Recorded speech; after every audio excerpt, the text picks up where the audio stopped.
Bonjour chers élèves, j'espère que vous vous portez bien. Avec vous le professeur Youssef Laroussi. Aujourd'hui, dans le cadre de la mise en œuvre de l'enseignement à distance, permettant la continuité pédagogique des cours, je vous présente un cours de langue dédié aux élèves de la première année du baccalauréat. L'objectif de ce cours est de reconnaître les figures d'atténuation. Alors, pour commencer notre cours, nous allons partir de deux phrases. La première phrase, crayon. Antigone ne peut plus vivre. Antigone nous a déjà quittés tous. Phrase numéro 2, Ismène. Moi, tu sais, je ne suis pas très courageuse. Alors, qu'est-ce que vous observez dans ces deux phrases? Alors, la première phrase, il s'agit d'une réplique de Crayon lors de son dialogue avec son fils aimant.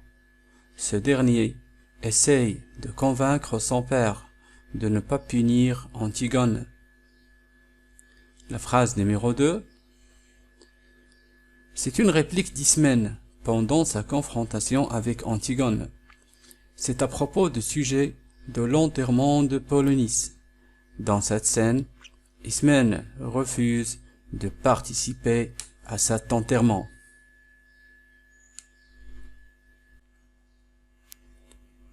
Alors, on va s'arrêter un peu sur la première phrase, la phrase de Crayon. Antigone ne peut plus vivre. Antigone nous a déjà quittés tous. Alors, de quoi s'agit-il dans cette phrase?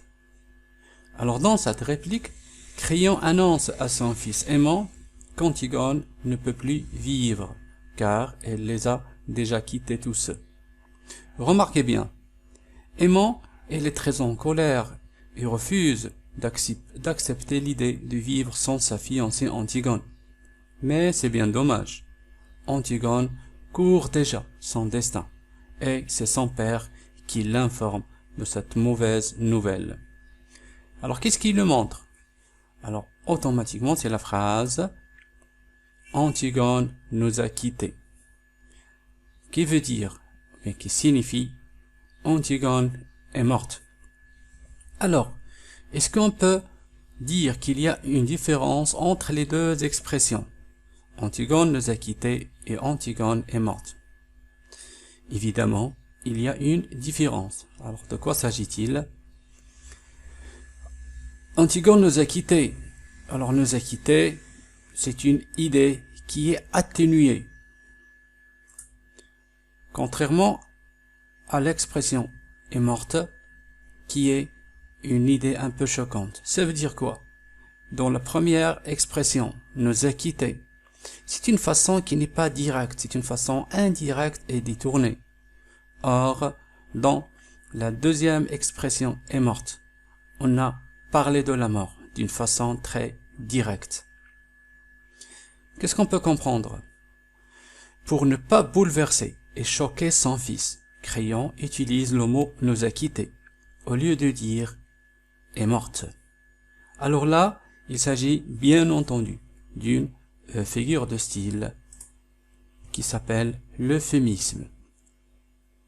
Alors l'euphémisme, ça sert à quoi?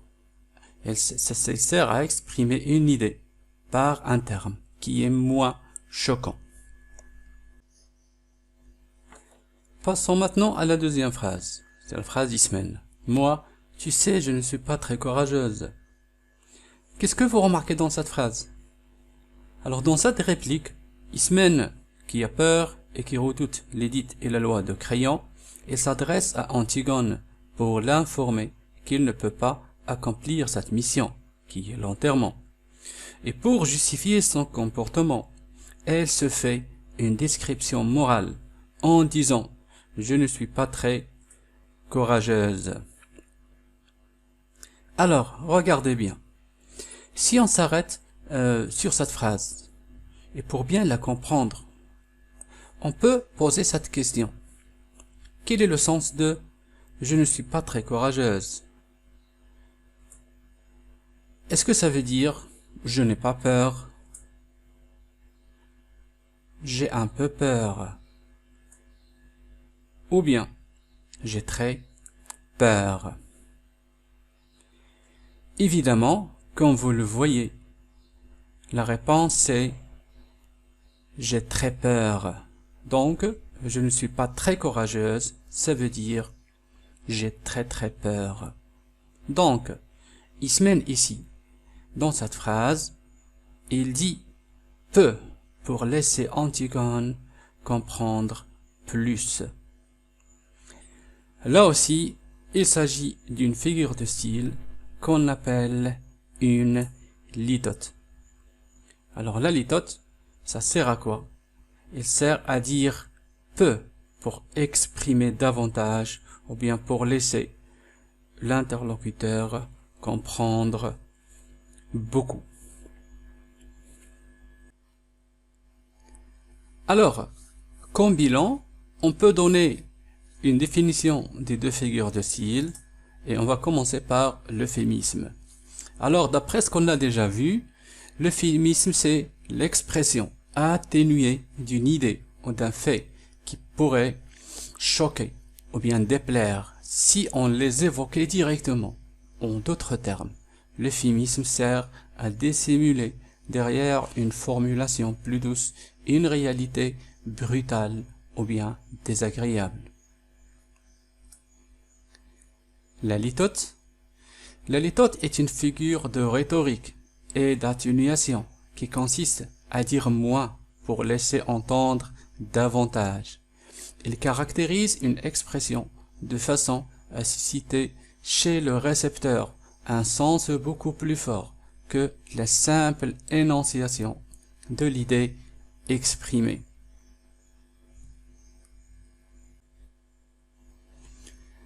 Alors, on va maintenant passer à une application pour maîtriser, pour bien comprendre les deux figures de style qu'on a déjà étudiées. La question, s'agit-il d'un euphémisme ou bien d'une litote dans les phrases suivantes?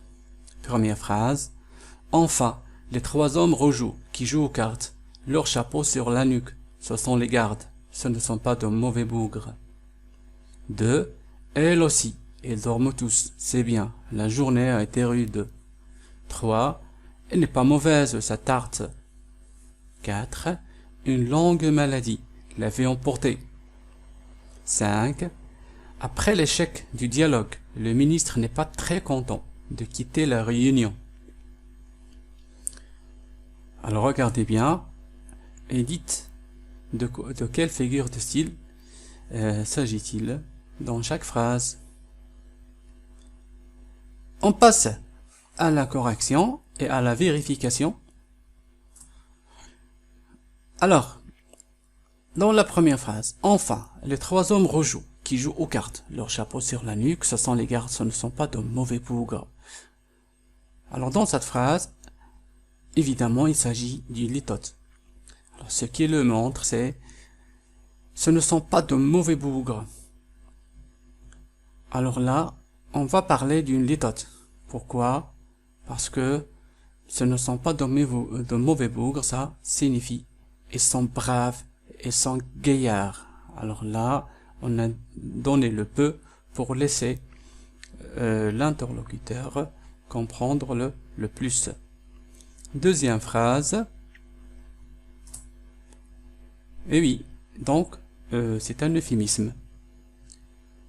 Comment on peut le justifier? C'est à travers la phrase « Ils dorment tous ». Alors, ils dorment tous, ça signifie « Ils sont morts ». Donc, ils sont morts, c'est une façon directe de parler de la mort. Et ils dorment tous. Alors là, le mot, ou bien le verbe « dormir », il est utilisé dans le sens de « mourir ». Phrase 3. Elle n'est pas mauvaise. On parle ici de la tarte. Donc là, elle n'est pas mauvaise, ça signifie elle est bonne, ou bien elle est très bonne, ou bien elle est très délicieuse.